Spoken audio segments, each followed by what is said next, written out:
What's going on, ladies and gentlemen? Welcome to Talk of the Town. This is a podcast where we talk about all things media, creators, business, and more. My name is Tristan. I'm the host of the podcast. If this is your first time listening to the podcast, thank you for tuning in. And if you're returning from previous episodes of the podcast, thank you so much for tuning back into new episodes. Today, we've got a really special guest, one of, I think, the best guests that we will ever have on the history of this podcast. David, introduce yourself. Oh my goodness, what an introduction. I don't know if I could live up to that.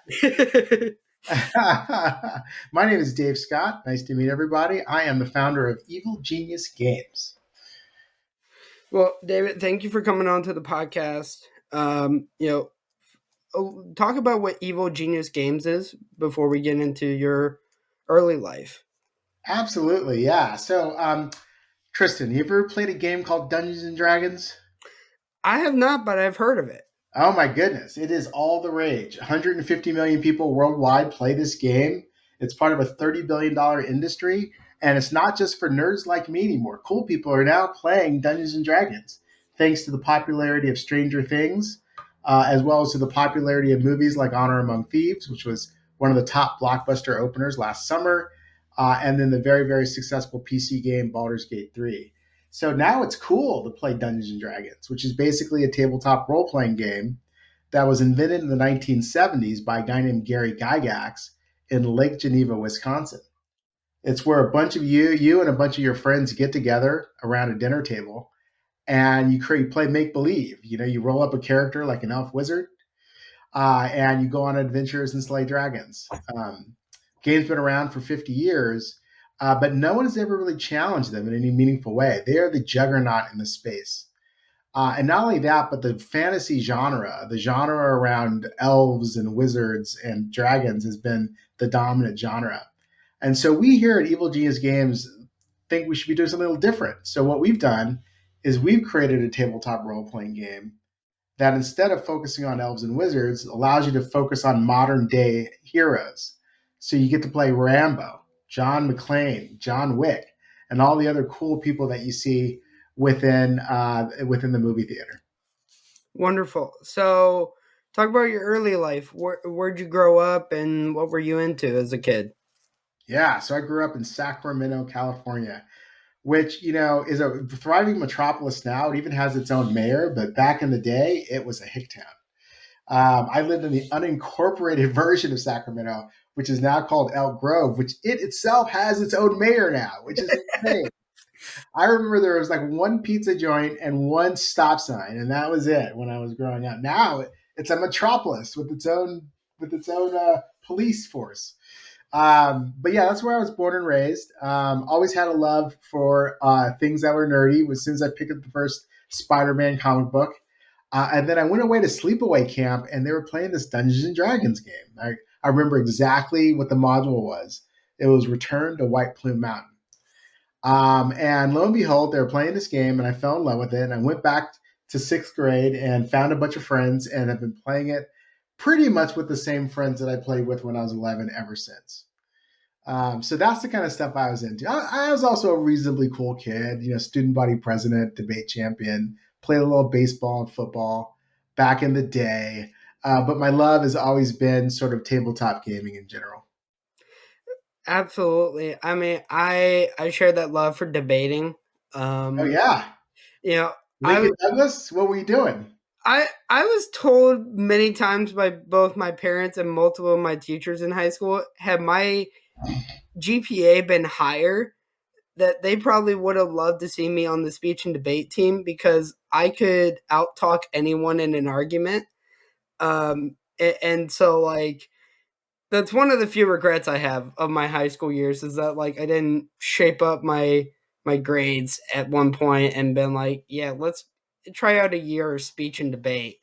Listen, Um, I think you would have been great. There's this category. No, there's this category called extemporaneous speaking, where they give you like a topic, and you have to talk for 5 minutes about the topic nonstop. Person who well, the person who doesn't stop talking wins. oh, absolutely. I mean, well, not only that, but like, I I grew such a like critical thinking skill and communication skills over the years, which is funny because like as someone who grew up with autism, I sucked at communicating and social skills. Mm. And I think like the fun is that even in like family arguments, I can talk family into verbal submission over arguments that we're having. I'm like, there's no point in arguing. I'm going to win this discussion.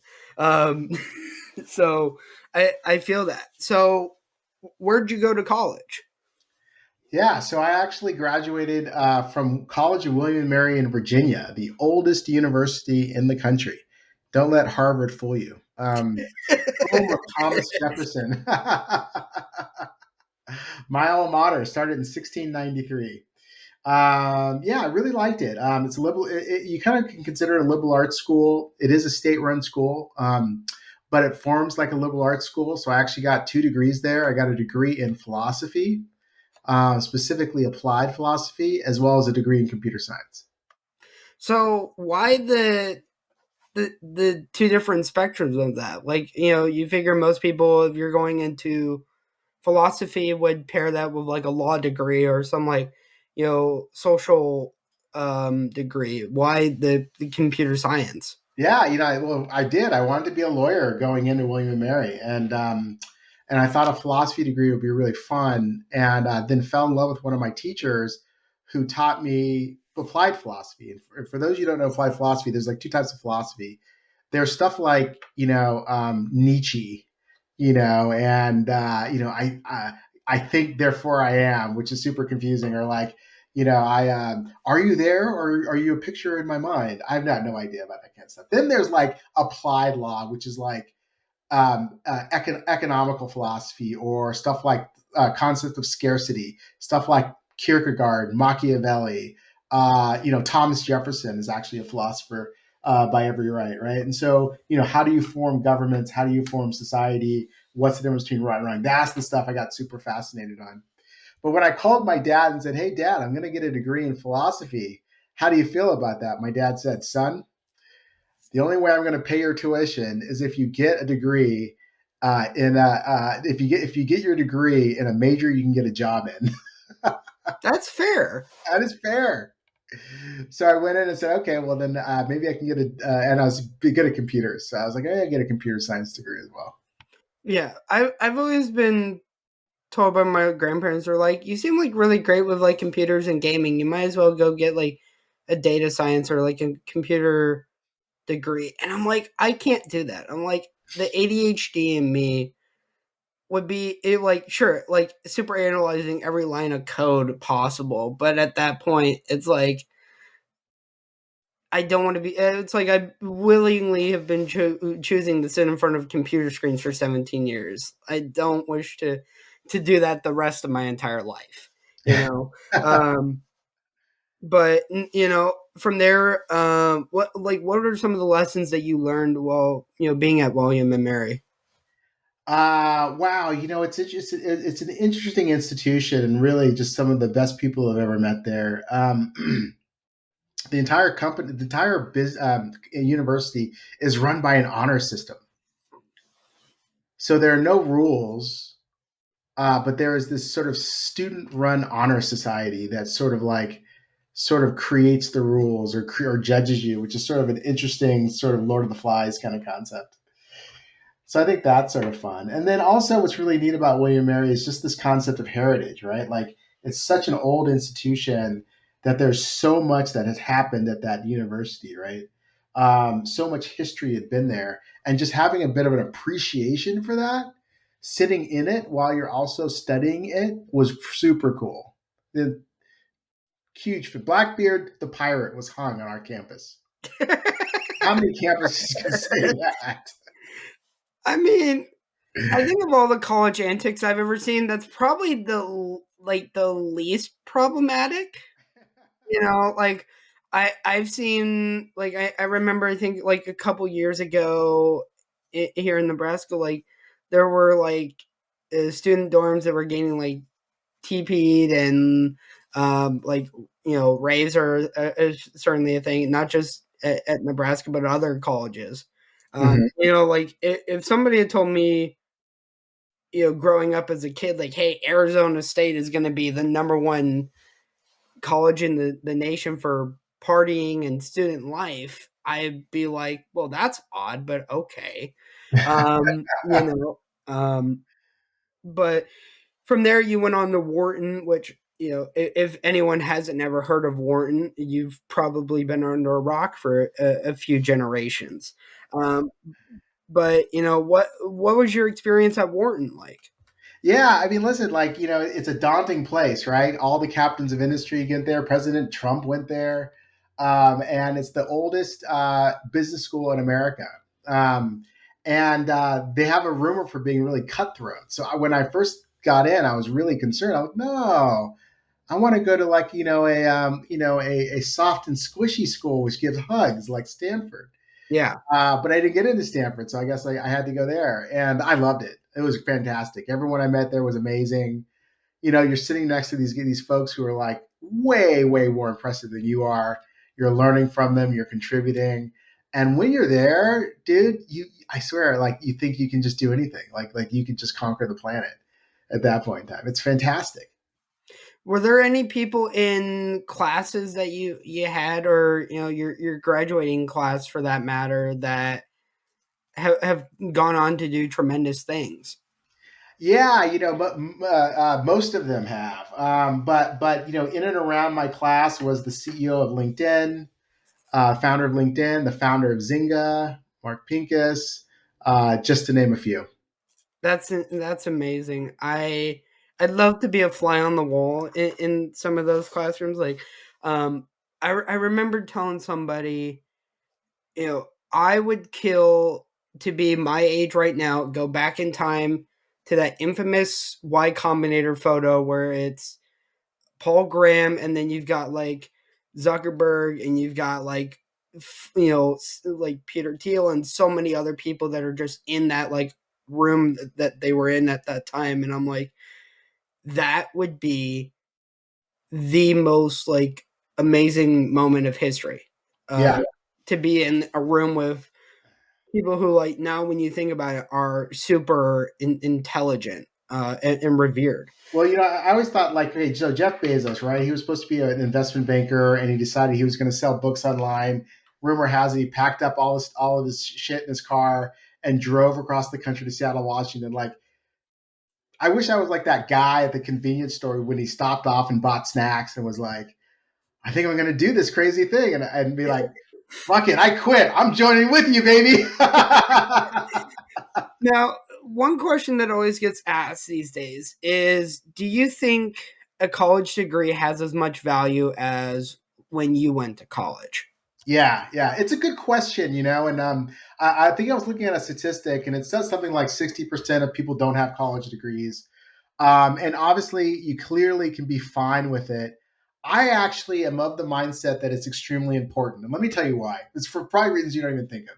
One is you're out of your parents' house and you want to get into crazy shit because every 18-year-old wants to get into crazy shit, and it provides a protected environment to do that where there's actually structure and there's less consequences than if you did it in the real world.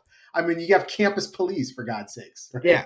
right? So it gives you an opportunity to make mistakes and become an independent human being in a closed door environment with cushy walls. And I think you learn a lot in those 4 years about adulting that you don't have the consequences if you don't do it in the real world. So I think that's point number one. It's sort of like a finishing school for high school. The second thing that I think is really valuable then is the network you create. Like if I told you how many of my college buddies have invested in my companies over the years, you'd be shocked. I mean, these are people who I just knew who were like, "Yep, I like Dave. We're going to invest." And if it weren't for that network, there's no way I would have gotten a couple of these businesses off the ground. Yeah, that's always something I think is interesting. Like, people have like one end of the table dropped out of college, like the Steve Jobs and Zucks of the world, and done tremendously well. And then there's the people who spend 4, 5, 10, 15 years in pursuing education, and seemingly are like again the most revered individuals of all time. So I think that that's a very interesting take for sure. Moving on to your professional career, you started out at GE, which is certainly a really interesting company. What did you do during your time there? Yeah, and so just to kind of finish the thing too is like, don't take my word for it on this college thing. I'm the kind of guy who, if someone says, "Hey, you should tell a joke," I'll go take a class on joke writing. So I'm that kind of bookworm, Tristan. So don't take my word for it. But yeah, I mean, listen, I lucked into GE. I actually got a summer internship there after college, during between my junior and senior year in college, and got roped into this management training program. Had no idea that at the time it was the best training program in the world, where I spent 6 months on the job and 6 months in classes learning how to become a leader. It was the best experience of my life. I got to travel all over the world. I lived in Singapore. I lived in Edinburgh, Scotland. I lived in Atlanta. I lived in Pittsfield, Massachusetts. I lived in all sorts of places thanks to this program, Seattle, Washington. And it has been really a phenomenal, phenomenal experience. It taught me how to become the leader that I am today. And I didn't even know that when I got the job. I was like, oh, this is a cool job, and they're going to pay me. Great deal. Yeah. So, one of the big things is that you were not only, in mergers and acquisitions, but you were assistant to the late, great Jack Welch. What are some of the lessons that you learned from talking with Jack? Yeah, listen, like I got really lucky. So I spent 2 years within the GE program. And then after that, I decided that I wanted to go overseas. So I had got a stint in Singapore. Interestingly enough, I got a stint in Edinburgh, Scotland. And the day before I was supposed to fly out, the chief information officer of GE calls me. And he said, I know you're supposed to be flying out to Edinburgh, but what about Singapore? And I said, where is Singapore? And he said, like literally, I didn't even have a passport at that point, Tristan. And he said, he goes, don't worry about it. They speak English. So a week later, I was off to Singapore. Turns out that the chief technology officer of GE Asia, right? We're talking about a multi-billion dollar company, had quit.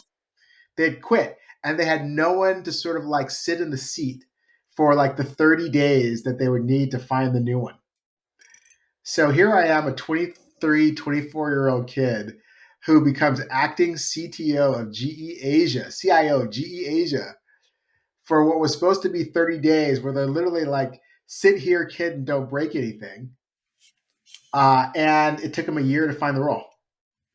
That's insane. It's insane. So obviously that got caught notice of Jack Welch and a guy named Gary Reiner, who was the chief strategist of GE.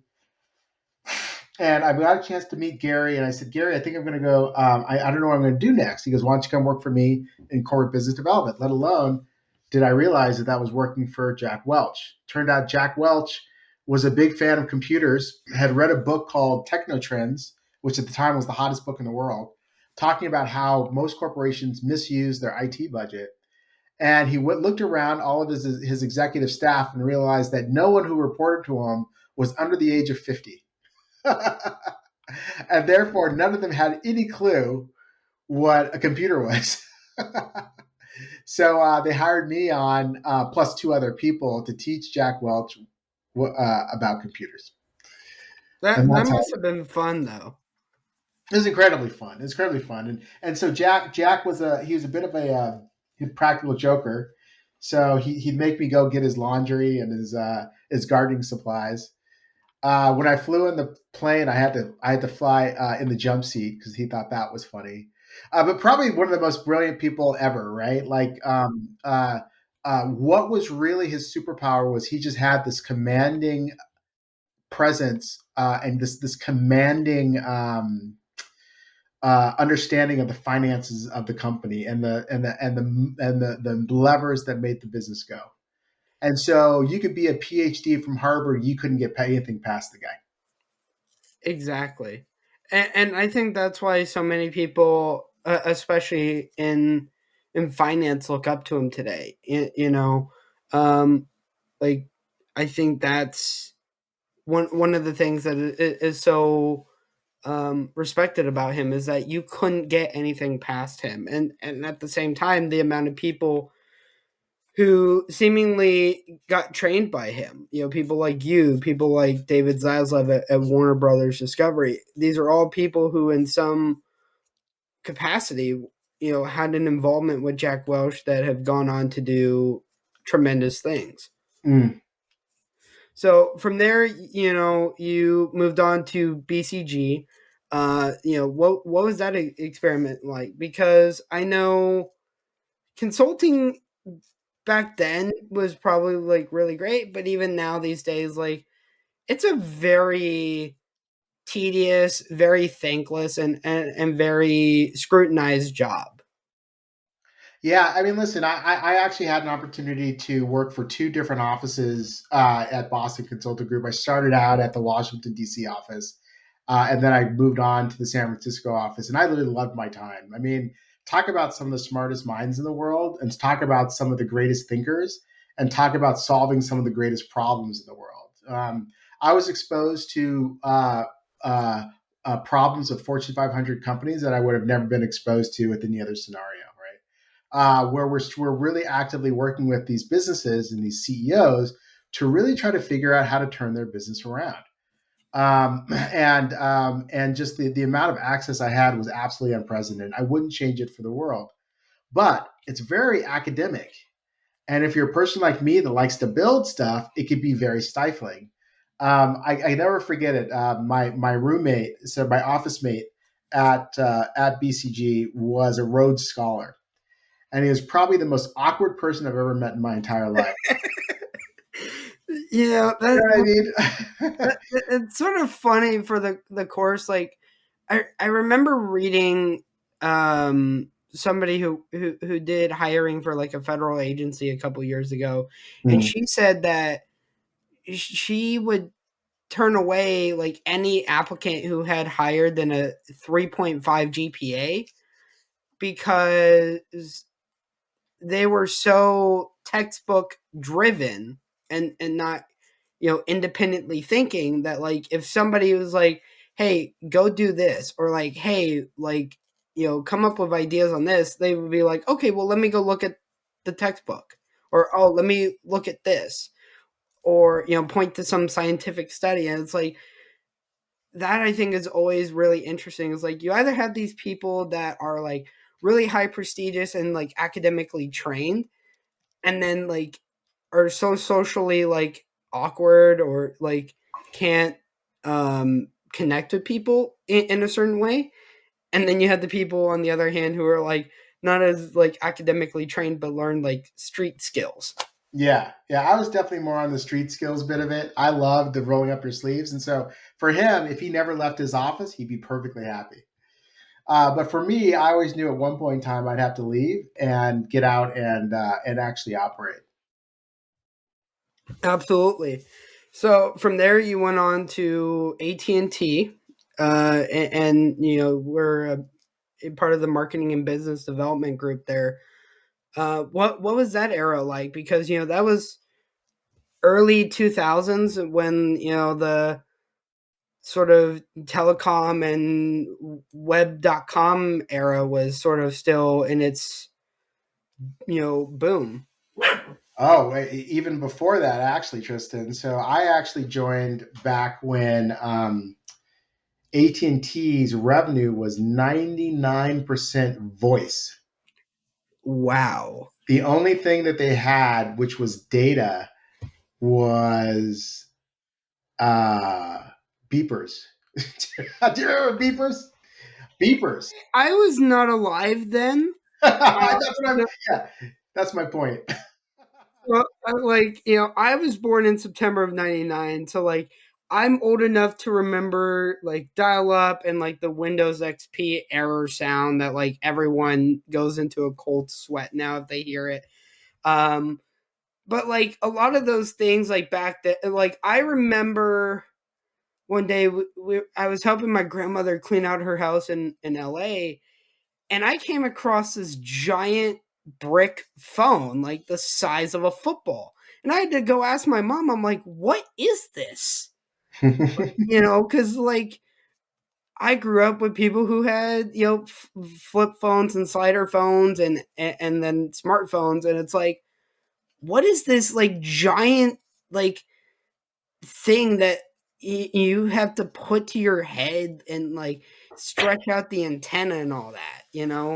um I think that was certainly a culture shock. Yeah, this is a crazy story. So, a guy named McCaw created McCaw Cellular, ended up becoming AT&T Wireless, and they did this big research study with BCG, and they said there's this thing that's happening that's kind of really cool called WAP, that's happening in Japan with this company called NTT Docomo, and this thing kind of going on with text messaging in UK with a company called Orange. Like, can you tell us whether or not we should invest in it? And then BCG came back after charging them, $50 million.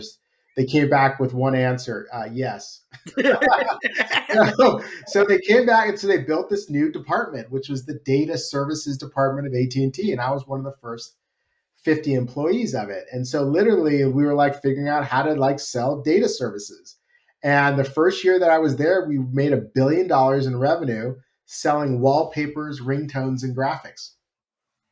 That's got to be really interesting.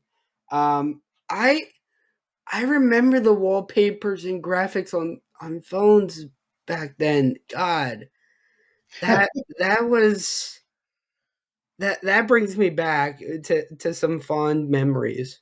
uh, Yeah. Or Snake. Do you remember that Snake game? I do. God, I feel like this is gonna be a dating moment where like anyone that's been born in like the '90s to now is like, oh my god, am I that old? I remember Snake. I remember. I'm trying to think of some of the other like early games that were on smartphones back then. I remember I had a Motorola phone at one point that Tetris. yes. Um, so that's crazy to think about, man. I've that's a memory that's been locked in my brain for years. Yeah, so that's the kind of stuff we made our first $1 billion on. Now look at today, it's just a completely different world, right? You're streaming movies. Like, we would have never thought that would be possible. Streaming movies, what? On Yep, these little devices, but it was a lot of fun. It was a lot of fun. absolutely. So, jumping over a few things, were part of a few companies that got acquired. You were part of PeopleSoft, which got acquired by Oracle. You were part of a company that got acquired by Honeywell and a few others. What was that? Like period of life for you, like where it's like being either a founder of a company and then or at least like high level marketing or high level management and getting acquired by these really big multinational companies. Yeah, there was a period in my life where I loved the startup world, and I was starting to sort of find my own as a marketer. And I really, really like marketing. I used to laugh. I was talking to one of my professors at Wharton, who's now retired, a guy named Lynn Lodish. Hello, Lynn, if you're listening to this. But I used to sleep in his class and be like, "Hey, Dave, why are you not paying attention to my class?" I go, "This is all BS, right?" Like, he was talking about CPMS and like brand advertising and how it matters that you pick the color blue because blue is a soothing color. And I just thought it was a bunch of hocus pocus. Yeah. And then data marketing came out, and then once data marketing came out, I was like, oh, now I get it. Now I can sort of measure how far a dollar spends. Yeah. And so I got really into that. And so yeah, so I actually helmed multiple startups, where I was the CMO, helped build marketing team from scratch, and that's how I was able to scratch my startup itch, was by being able to do that. And it was a lot of fun. It was a 5 year stretch where it was a lot of fun. And your last startup that you built before now was Laughly, which was a really interesting company. Kind of talk about what that was like. Yeah, well, in addition to that, I've actually started to sold, three companies myself. So one was an e-commerce company that sold entertainment licensed merchandise for movie studios. The second company was a marketing DSP platform that we ran for 5 years. And then the third company was called Laughly, an on demand streaming comedy platform. We were able to convince 4,000 comedians to give us their content and rev share on the back end for streaming. And we thought this was the greatest thing. I mean, listen, we won TechCrunch Disrupt that year. We won Wall Street Journal Startup of the Year that year. We won South by Southwest Startup of the Year. We were Apple's Editor's Choice twice. I was on a reality TV show called Planet of the Apps with Will I Am about this startup. Yep. We could never get funding. We could never get Why? Series A. What? As you know, Tristan, like funding is cyclical for Yep. one, and so it just depends on where the market is. So that's part of it. Second is what I found is B2C fundraising is really hard, and I think it's because people have been so burned before that they do want to wait for a certain level of maturity of the company, a certain level of metrics to hit before they invest. And so, whereas all I need to do is write an AI business plan on a white paper on a napkin today, I can raise $6 million. You really have to be pretty far along on a B2C business to really sort of get there. Absolutely.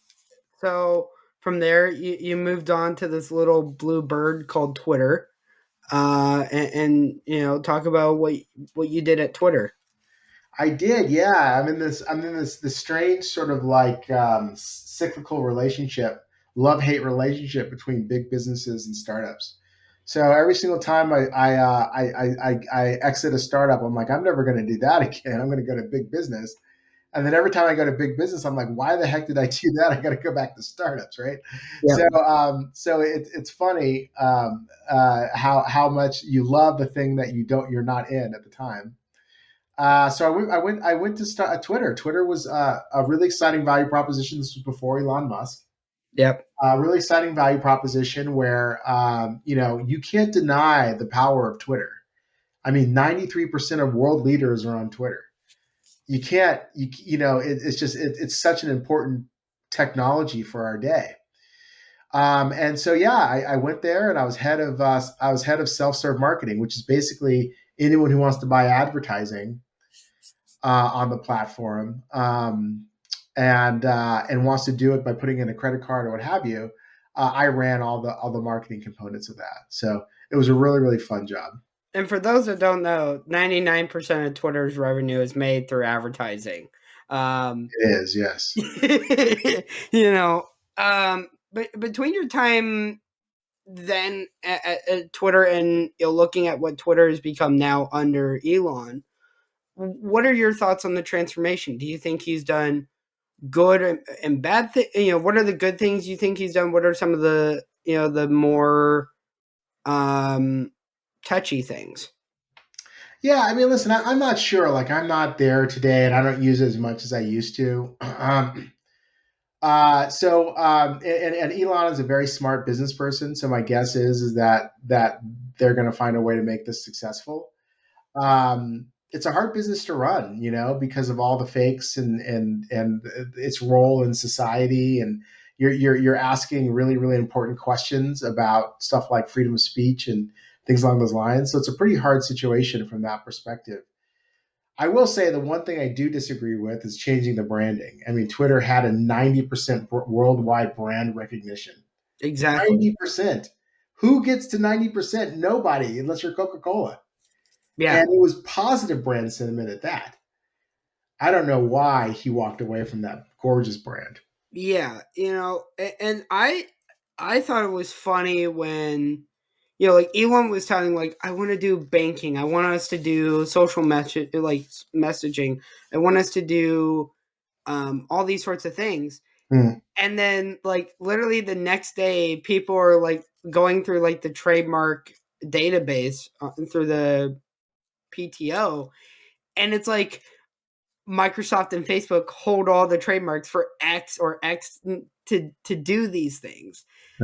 And I thought that was like the most funniest thing, or where it's like for Twitter and now X to do live streaming, that trademark was held by Facebook because they bought Mixer from Microsoft. Oh, yeah. And so like I thought that was just a fun like wow, didn't think I even now I'm like wow, didn't think I'd be mentioning Mixer again. You know, so from there, you went on to doing some other interesting things. You um Well, were after that, I went on to Amazon. well, not only that, but you also were part of a company called Marigold. Doing I was on their board. y- Yeah. that had to be fun. And then I think what's interesting about you is that like you stepped back into the educational realm and was a professor of digital marketing. Like why make that jump from again big tech or startups to hey, I want to go educate people. Yeah, I mean, like, so the older I get, the more I love sort of coaching younger people, and particularly with all the things that I've learned in marketing. So I've actually written a couple books on marketing. So the one that is out now is called The New Rules of Lead Generation. I love telling marketing stories. I love teaching people marketing. And so, my ideal retirement is to teach, right? To be able to do something part time. So it was so when San Diego State University approached me, it was fun to be able to say, hey, I'll pick up a one night a week class teaching intro to marketing. And it was a lot of fun. I really, really enjoyed the curriculum. I really, really enjoyed my students. And I really, really enjoyed teaching this course. And now I only teach it occasionally because I got my own startup. But it also gave me an opportunity to stay really, really close with the subject matter, which is always, as you know, always changing. The way people market is always being reinvented. So, that was more of a side gig, but it was a fun side gig, and I can't complain about it. Now I'm gonna ask this question. Obviously, students in college are always trying to get investors, like you mentioned. Were there any students of yours that came to you and said, David, take a chance on me? Well, these were all but budding digital marketers. They weren't entrepreneurs, so probably a different profile than what you're referring to. But there were a lot of people who took my class that had small businesses that were somewhat successful, and then they wanted to learn how to become more successful. So a lot of them were like, it was funny was it was more like, can you consult for me? Because now I really want to take what you did and roll it out, and and I want to keep going. So that was really more of the conversation than it was about, hey, I've got an idea. Can I give you, do you want to be an investor? Absolutely. So, you mentioned you worked at Amazon. Talk briefly on what it was like working at Amazon. Uh, Hands down, one of my favorite jobs. Just like Wharton, it had a reputation, so I was really, really scared that it was going to be super competitive and feast or famine. And then what I found out was like it was my people. Like people were, it was everyone was whip smart. They weren't very political because their whole job was how do I get the job done. Uh, they spent a lot. They spent very little time sort of working politics and focusing on trying to work hard to step on people's toes, and really really focused on the outcome. And from the outside, I can see that going looking a little strange, right? So, for example, it was not uncommon to have two different groups funded by two different departments creating the same product. But think about how efficient that is. It is. And Amazon wasn't afraid to make decisions that were efficient, and I really liked that type of moxie. Absolutely.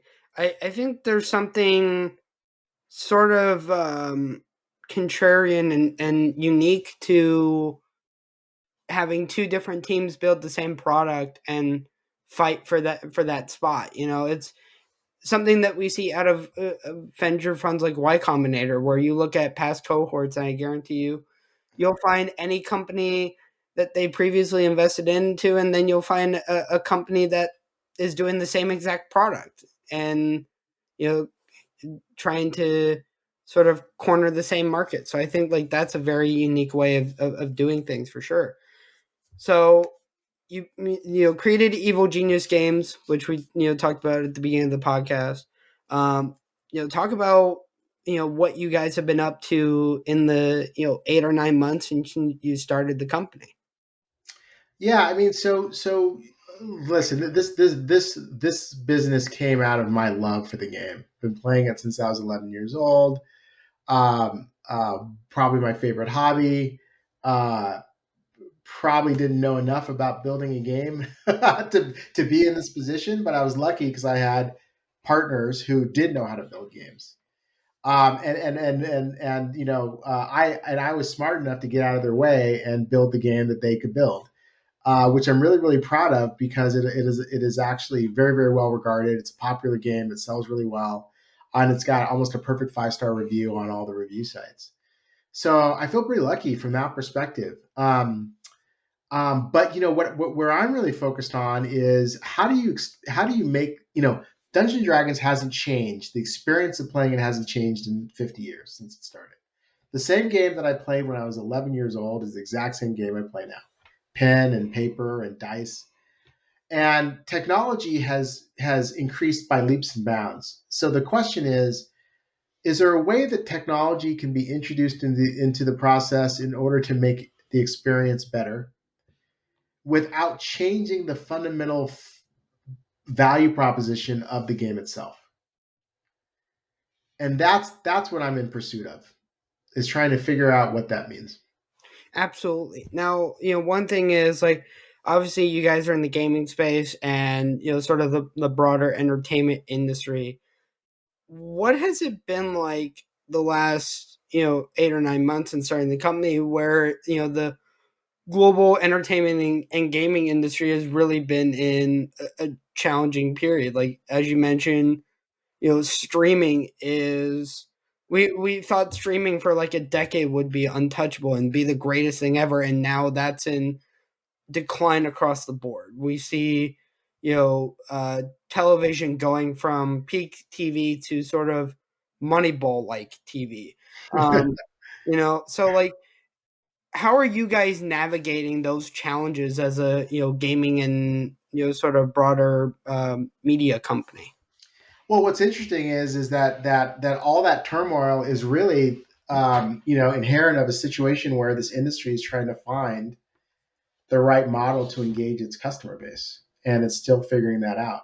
Um, and I think people are making bets, and some are working, some aren't working, and it's always constantly evolving. Now, compare and contrast that with the tabletop gaming industry, which is what I'm in, which is growing at 12% CAGR. Sure. And the reason why I think our industry is growing while some of these other industries are not is because I think that there are some people who are really, really sick of being in front of a screen all the time. Really, Yeah. really sick of like, I don't know. I must have 7 streaming subscriptions. Still can't find anything to watch. Yeah. And I think that people are coming back and sort of saying, listen, I kind of really want more human interaction. And so they're going back to these things that increase human interaction, and they're turning off their screens. And I think that now more than ever, a lot of these streaming um, firms are competing with more things that people can spend their time with. Not only that, but I think the trends that or behaviors that some of these companies have done over time.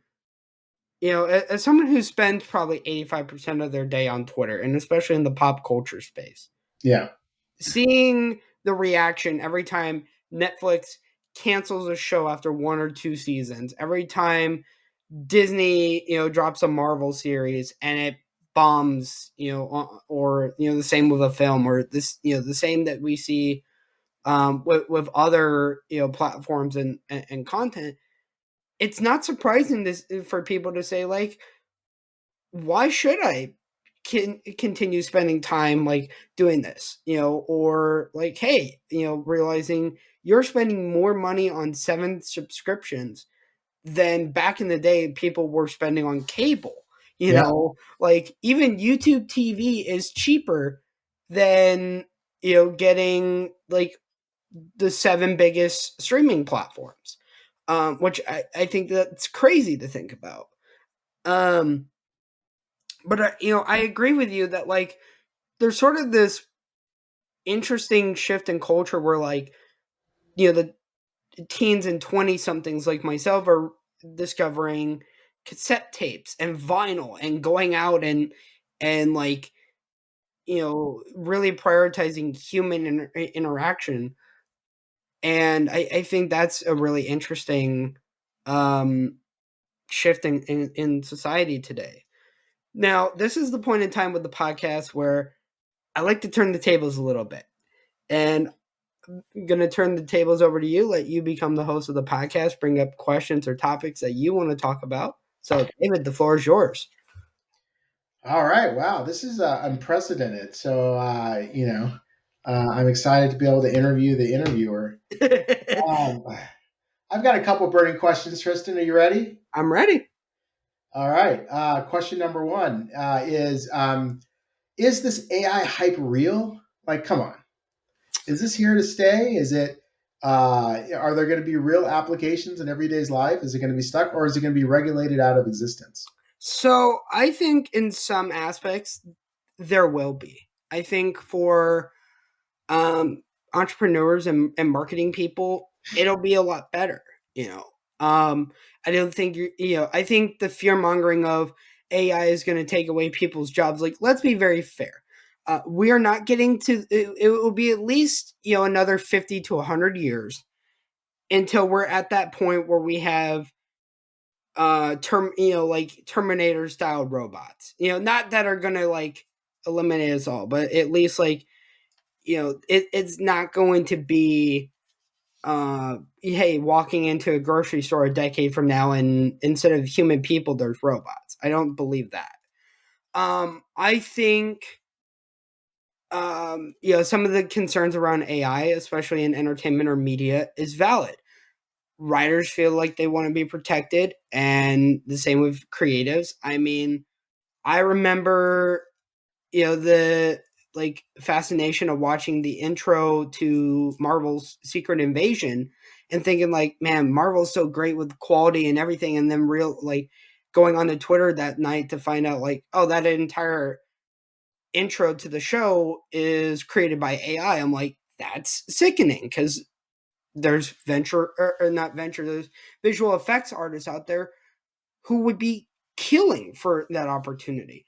I think sort of the funniest thing is that some of the people out there who are complaining about I generally have found like nobody was really talking about them that much prior to speaking up on their thoughts about AI. Like I remember um there was a collection of authors who recently sued OpenAI and Meta, and like the biggest name of those was I think like Sarah Silverman, the comedian. But other than that, like the other people on there, I had to go look up who these people were because I had never heard of them. And these are all books that were made in like the 80s or 90s, and I'm like, are you really trying to police and protect AI, or are you really trying to like garner some attention in media to then try and get a semblance of your glory days as a writer? I think from a technology standpoint, AI is going to be important in the way that we live lives. And I genuinely tell people all the time, like, if you want a kid friendly version of what a world with AI, good and bad, looks like, Disney made a movie called G-Force back in the early 2000s, and it was a group of um, secret agent like hamsters and stuff like that. But like they were going after this dude who inserted AI into coffee makers and machines that we all have in our houses today that eventually went rogue. And like that I think is a world that eventually we'll end up living in because of technology, but I think AI will change better or for worse. I think it depends on how it's applied.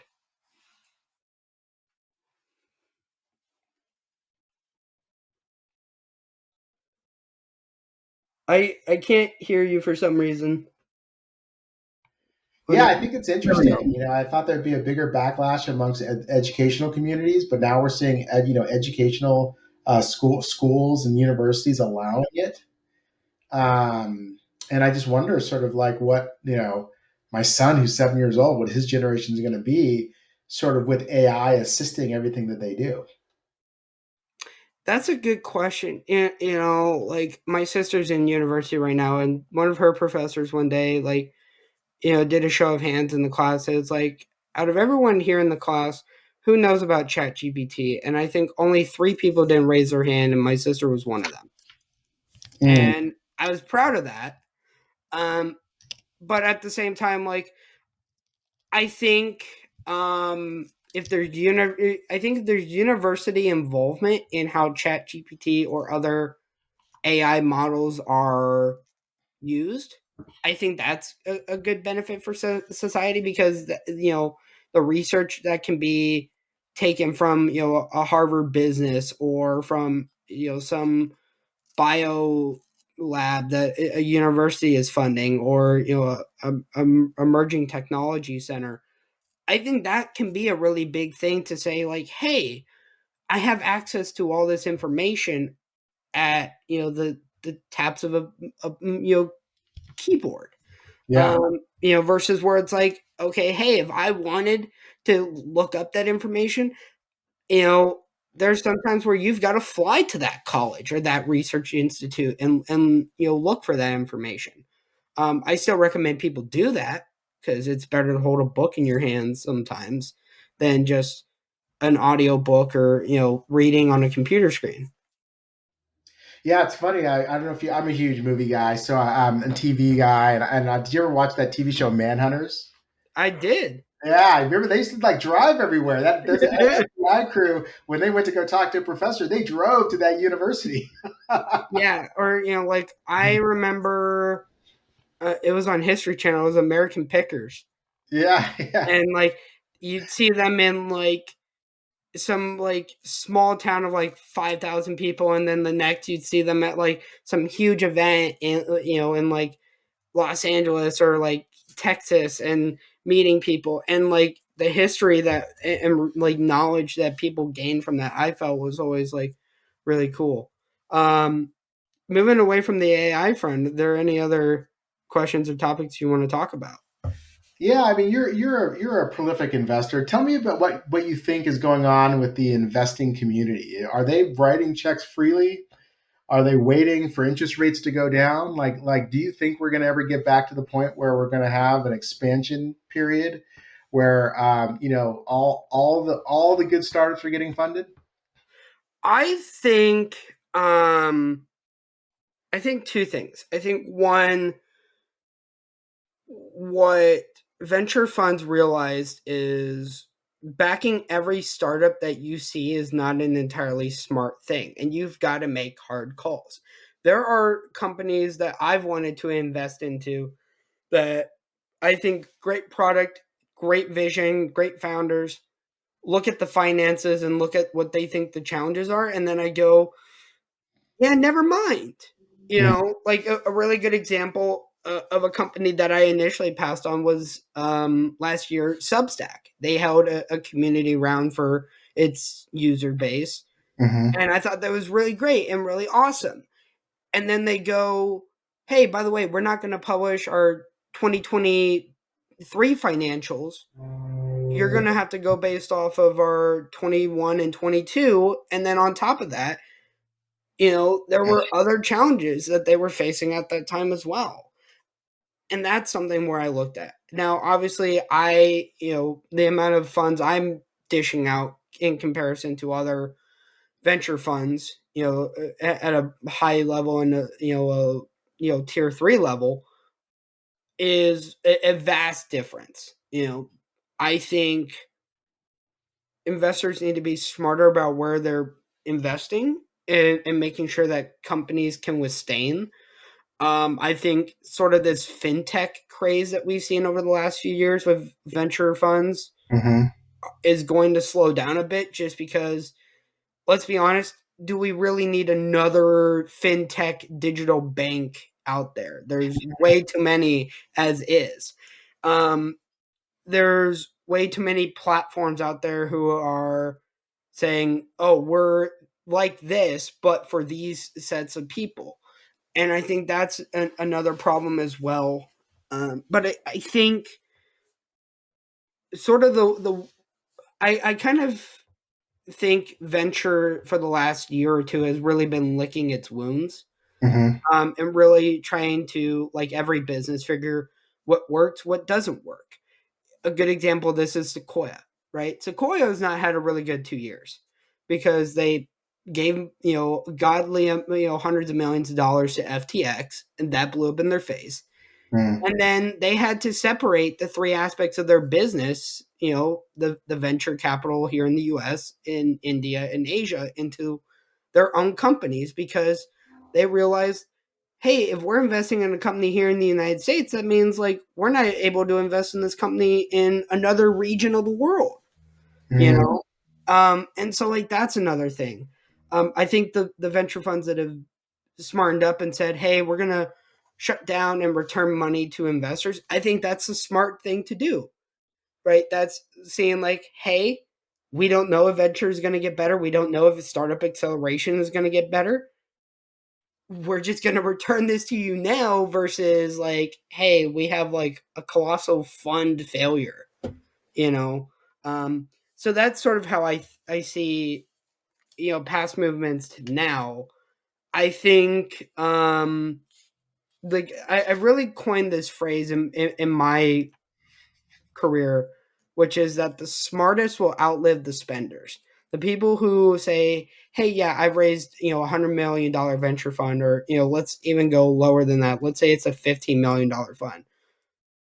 You're going to really think hard and very carefully, crossing every T, dotting all the I's, when you're looking at a company now.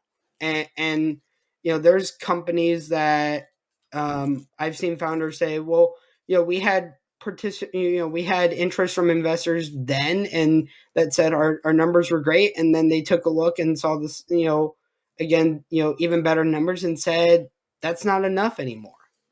So I don't have all the answers. I don't sit in the castle, of some of these bigger venture funds. But for me, I look at, what's the vision, what's the product, who are you building for, who are your competitors, and I look at how knowledgeable you are. Mm. And I try to, again, venture is like, it's the hardest. You have to make a guess, and you stick with it for 5 to 10 years now. Yeah, yeah, you kind of have to live with it for for a decade. I think the nice thing though is, I've invested in so far into 50 different companies, and less than 10 of those have shut down. That's great. And so I think that that's like, something that I'm very mindful of, is like, hey, not every company is going to be like that. There was one company that, they were a financial tech software platform. They shut down, and then the founders who were active on Twitter were like, hey, what if we brought this back and made it open source for everybody, and then would publicly keep like posting as they're like transitioning everything to open source and the GitHub and everything. And I thought, like, bravo. Like, if any way that you could revive a company is going to Twitter and saying, should we revive this? Mhm. And overwhelmingly everyone's like, yes. Like, and like their people in their community are actively helping to like build other things. And then on top of that, while they're building, or rebuilding this product, they also then went and built others to complement that are all open source as well. So, I think that's where venture is right now. Interesting. Absolutely. Any other, topics or questions you want to talk about? No, I'm sure you and I could be talking all day long, but we spent an hour already. I feel that, well, going from there, this is a really good question I like to ask everybody. What are the challenges that you have learned overall in life up to this point, and what are you thankful for? Oh man, the one thing I've learned in life up to this point, I think your integrity matters. I think your integrity matters. Your reputation matters. I think having your own personal internal compass matters, and I think that it's important for you to pursue happiness. Um, my parents, they had the same job for 50 years. They hated every single day of it. I always decided I was never going to be unhappy in my job, and nor should you. So I think the pursuit of happiness is really, really key there. Absolutely. So from there, what does the future look like for you? What are you hoping to do in the next year or two with Evil Genius Games, and what's the measure of success for yourself? My whole job is to create a sustainable company that creates great products and takes care of its employees. If I could do that, then I think I've been successful. What I've learned is because I'm creating a creative product where there's been so much love and contribution from every single person that this really isn't my company anymore. It's everybody's company. My fans contribute to it. My creators contribute to it. My artists contribute to it. And so it would be selfish to call it my company, and it'd be selfish if I could not make this an ongoing success that allows people to continue to enjoy it forever, just like Dungeons and Dragons. Absolutely. Now, I'm gonna make a wild and bold prediction, as an outsider here. And you can tell me I'm right or wrong, but I think, 5, 10, 15 years down the road, I see Evil Genius being the next Skybound. Ha! Don't jinx me. Yeah, like, and full disclosure, I'm an investor in Skybound because they did a raise last year, and I was fortunate enough to get in on that. If you're a pop culture fan, at the time, it would have been a no brainer. Um, it was great, and then it was also just bad time. Like, it was perfect investment, great timing to do it after the investment was done. Horrible timing because there were so many of their projects that I wanted to promote, and I remember I made the investment the day before the writer's strike, Oh, really? and then one of my favorite shows that they have on Audible came out the morning of the actors strike. And so I had to wake up and email somebody at SAG and ask hey, I don't have a brand deal with these guys, but I'm like, am I allowed to promote anything since I'm an investor? And they're like, we strongly encourage you not to. Was the sentiment of the letter. Um, that was the hardest time ever because people would be coming to me even with stuff that wasn't made by Skybound, whether it was Disney or Netflix or Marvel or whoever, and I'm like, I'd love to retweet this or I'd love to talk about this, but I can't. Yeah. I'd go out to Vegas and go look at pilots for CBS, and I'd be like, oh, I had such a great time, and I'm like, I can't say anything about this show even if I wanted to. I'm like, I know that this show's going to schedule in the it's on air right now, but at that time I'm like, this show's going to be great when it gets to television. But I'm like, I can't even say I think it's going to be a great show. That may never get there. I'm like, you can't say that because you get blacklisted from Hollywood for doing that at that time. Yeah. Um, but no, David, I really appreciate you taking the time out of your day to come hang out and talk pop culture and business, and I wish nothing but the best for you, for Evil Genius Games, and for all the people working behind the scenes to make a really great company. Thank you so much, Kristen. I really appreciate it.